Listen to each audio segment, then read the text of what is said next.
கொல்கத்தாவுக்கு எதிரான ஐபிஎல் போட்டியில் மும்பை அணி 5 விக்கெட் வித்தியாசத்தில் வெற்றி பெற்றது. கொல்கத்தாவில் நடைபெற்ற 33வது லீக் ஆட்டத்தில் கொல்கத்தா நைட் ரைடர்ஸ் அணியுடன் மும்பை அணி மோதியது.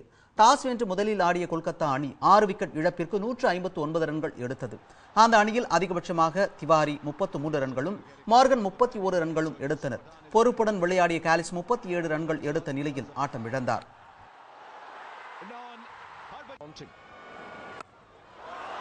Pulled away, and it's going to be 4.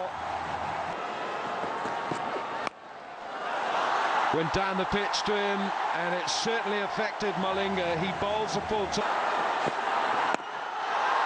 short, and he's caught it high on the bat. It should be gone. Rohit Sharma takes the catch. Oh, look at that. Fast bowlers. 160 ரன்கள் எடுத்தால் வெற்றி என்ற இலக்குடன் களமிறங்கிய மும்பை அணி ஒரு பந்துகள் மீதமிருந்த நிலையில் 5 விக்கெட் இழப்பிற்கு 162 ரன்கள் குவித்து 5 விக்கெட் வித்தியாசத்தில் வெற்றி பெற்றது. அதிகபட்சமாக ஸ்மித் 62 ரன்களும் பொலார்ட் 33 ரன்களும் ரோஹித் சர்மா 34 ரன்களும் எடுத்து ஆட்டம் இழந்தனர். இந்த நிலையில் சென்னையில் இன்று நடைபெறவுள்ள 34வது லீக் ஆட்டத்தில் Chennai Super Kings Hyderabad Sunrisers அணிகள் மோதுகின்றன. 2 முறை சாம்பியன் பட்டம் வென்ற சென்னை சூப்பர் கிங்ஸ் அணி இதுவரை 7 ஆட்டங்களில் விளையாடி 5 வெற்றியை பெற்றுள்ளது.